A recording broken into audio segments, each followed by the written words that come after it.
यह कहानी एक ऐसे पुराने विशाल बरगद के पेड़ की है जिसे गांव वाले श्रापित भूतिया पेड़ कहते थे। यह कहानी आपको उस अंधेरी रात में ले जाएगी जहां हवाएं भी फुसफुसाती हैं। गांव के बुजुर्ग कहते थे कि सूरज ढलने के बाद उस पेड़ की परछाई को कभी नहीं छूना चाहिए। एक दिन शहर से आए 3 दोस्त आर्यन, समीर और निशा इन बातों को अंधविश्वास मानते थे। उन्होंने शर्त लगाई कि वे उस पेड़ के नीचे पूरी रात गुजारेंगे। रात के करीब 11 बजे थे। चारों तरफ ऐसा सन्नाटा था कि खुद की सांसें शोर की तरह लग रही थी। जैसे ही वे पेड़ के पास पहुंचे, अचानक तापमान पूरी तरह से गिर गया। तभी समीर बोला, यार यहाँ बहुत ठंड सी नहीं लग रही है। आर्यन, डर मत भाई, ये सिर्फ पहाड़ी हवा है। उन्होंने पेड़ के नीचे कैंप लगाया। अचानक निशा को लगा कि कोई ऊपर से देख रहा हो।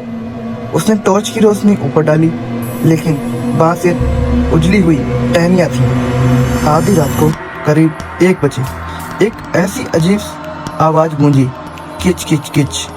ऐसा लग रहा था कि जैसे कोई भारी चीज जमीन पर घिसट रही हो। तभी समीर चिल्लाया।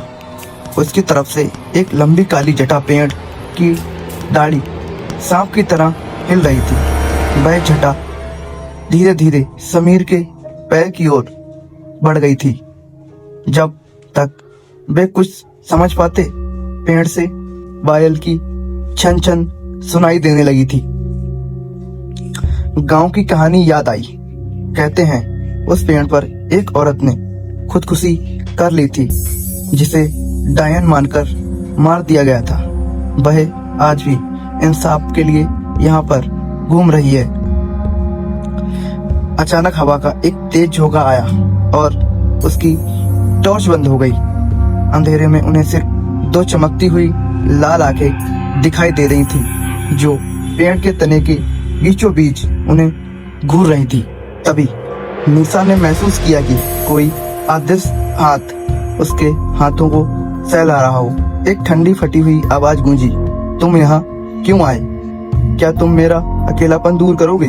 तभी आर्यन ने माची जलाई और जो उन्होंने देखा उससे उन सबके खून वहीं के वहीं जम गए। समीर जमीन से 5 फीट ऊपर हवा में लटका हुआ था। पेड़ की टहनियां ने उसे जकड़ लिया था। समीर का चेहरा नीला पड़ गया था। आर्यन और निशा ने पागलों की तरह समीर को खींचना शुरू किया। अचानक पेड़ के तने ने एक बूढ़ी औरत का चेहरा उभर आया।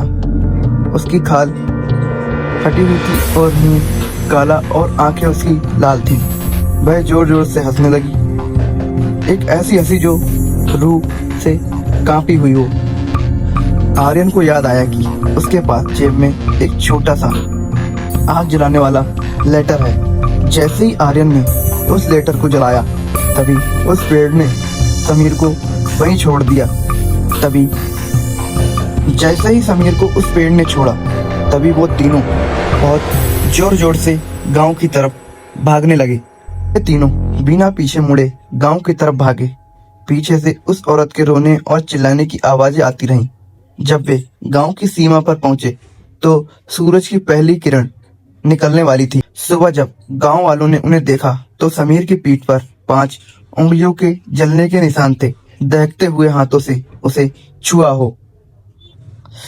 आज भी अगर आप उस रास्ते से गुजरो तो आपको बरगद के नीचे कोई नहीं मिलेगा। लोग कहते हैं कि वह पेड़ आज भी उन 3 दोस्तों का इंतजार कर रहा है, क्योंकि उसने समीर की पीठ पर यह वीडियो अपनी निशानी छोड़ दी थी। लगी हो तो मेरे चैनल को लाइक, कमेंट और सब्सक्राइब जरूर करना। धन्यवाद।